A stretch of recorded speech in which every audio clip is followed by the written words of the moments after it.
सबसे पहले आज श्रम नियोजन प्रशिक्षण विभाग एवं उद्योग विभाग के अनुदान मांग बजट पर मैं इस वाद विवाद में कटौती प्रस्ताव के समर्थन में अपनी बात रखने आया हूं।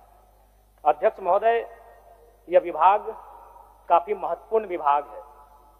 अगर झारखंड आंदोलन की बात करें, जब धनबाद कोयलांचल से इस आंदोलन को गति दी गई थी तो श्रमिकों का एक बहुत बड़ा योगदान था।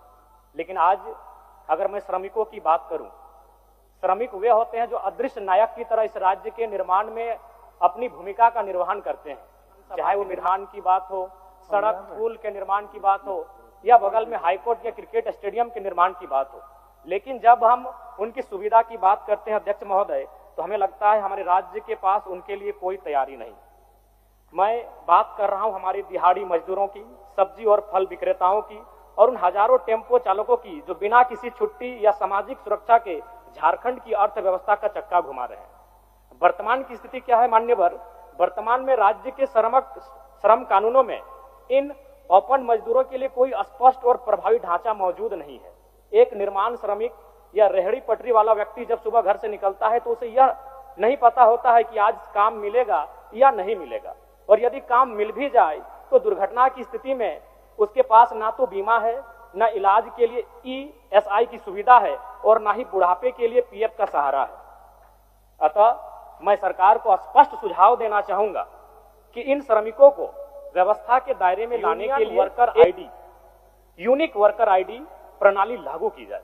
यह केवल एक कार्ड नहीं बल्कि उनके अधिकारों का सम्मान होगा। जितने भी असंगठित मजदूर, वेंडर और चालक इस आईडी के तहत उन्हें पंजीकृत किया जाए, मैं सरकार से यह मांग करना चाहता हूं। अध्यक्ष महोदय, प्रवासी मजदूर, मैंने हर बार प्रवासी मजदूरों की समस्याओं को लेकर विभाग से सवाल किया, विभाग का उत्तर मिला।